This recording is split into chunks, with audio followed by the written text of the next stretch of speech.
All right, how do you find those wintertime bass? Well, let's first of all define wintertime. That's typically when the water temps are in the low 40s or lower. That's winter, guys. And the best places to look for right now are going to be those sharper banks, those sharper drops.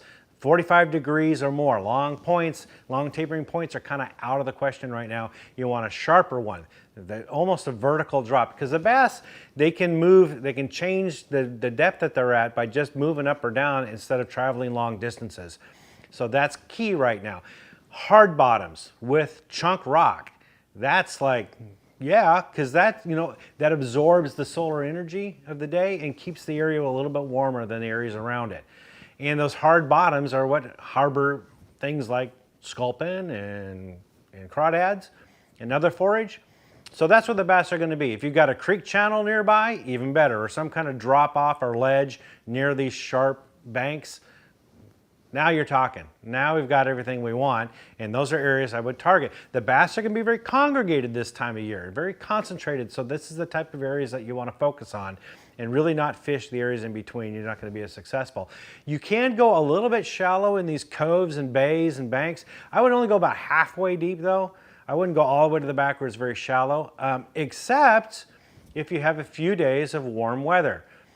It doesn't have to be warm, sunny weather either. Actually, rainy weather is better because that warmer water will be coming in the creeks and culverts and it will warm that area around there, and those fish will move up shallow. The bait fish will come up shallow. The bait fish are struggling to survive, so they're going to try to find the warmest water they can find, and that's where it will be. And where the bait fish are, that's where the bass are. So you'll have a little window of a feeding opportunity after a warm several days of rain, and even if it's not rainy, but typically a warm rain is even better, and you can get those fish. Now understand, I just want to be clear, the bass aren't going to come from clear across the lake to that area. They're going to be in that nearby area and sense that temperature change, and they know the bait fish are there and they'll follow them. So it's going to be your localized area. This is why you want to find all the different feeder creeks and different culverts and things that feed your lake. You can do this any time of year, mark them on your GPS, on your map. That way, when you do get this condition and happens, you know exactly where to go, and you just come from spot to spot to spot and do a milk run and catch fish that way. Take advantage of those feeding windows because they can be dynamite during this time of year. Another opportunity, obviously, is you have warm water discharge from a power plant. If you happen to be on a river or lake that's got that, and you're lucky enough, you can fish those too, shallow and with faster moving baits. And it's almost like springtime fishing, and you can cash in on it. They're not always going to be there. Fishing isn't that easy, but sometimes they're there, and you can have yourself a lot of fun. Now, what baits work best this time of year? Well, ones with tight wobbles is really what you want. Those wide wobbling crankbaits used during the summertime, keep those at home right now. Those tight wiggles is what you want. It's not because you're bringing it back very quickly. You're actually bringing the bait very slow, like a flat-sided crankbait or a cicada or some kind of a blade bait, like a silver buddy. Those have a real tight wiggle to them, but you move them slow. So you get that action out of them while moving it very slow. That's the key. That's what gets those bites. And you can take these baits and you can jig them off the bottom like a rattle trap or something like that and yo-yo it off the bottom very slowly. And it looks like a dying bait fish. And that's what you can get a lot of bites that way. You can trigger a lot of bites. There's other baits to use too. A suspending jerk bait. A deep diving suspending jerk bait. One that's like a 110-1, a 110+2, those style of jerk baits. Get them down there where the fish are and then let it sit and bake. Just baste it and let it sit for 30 seconds, a minute or more. That's painstakingly slow for us bass anglers who like to be on the move all the time.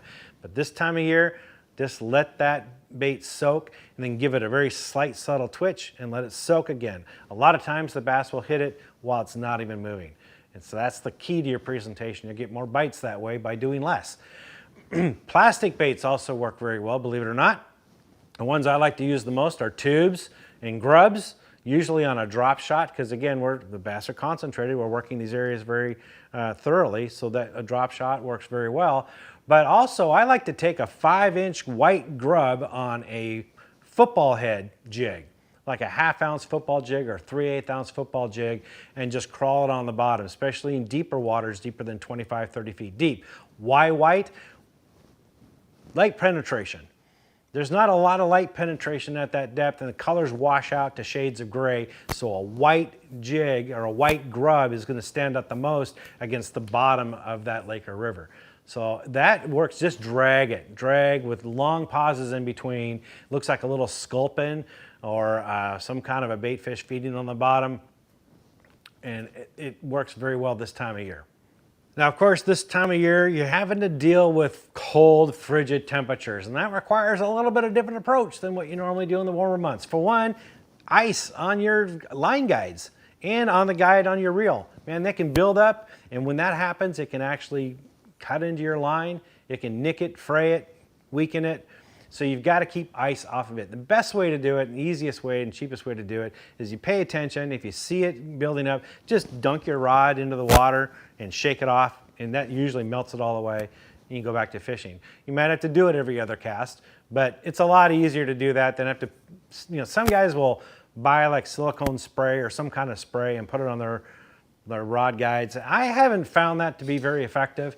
It's just cheaper and easier to just dunk it in the water and melt it off and just go back to fishing. So you got to pay attention to that though, because if you weaken your line, well, you're going to miss a fish of a lifetime perhaps. Other things, you got to stay warm and dry. I mean, if you're cold and you're shivering or you're wet, you're miserable, you're not going to be on point. You're not going to be at your best as far as concentration goes. A lot of times the bite is very subtle, like I mentioned, and you've got to be alert and ready to get that, pay attention and capitalize on that bite.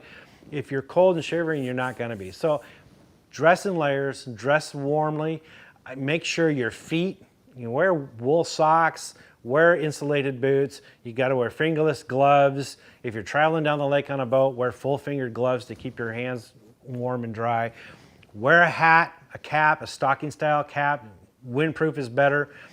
Put rain gear over the top because it's windproof then. That'll keep you warmer.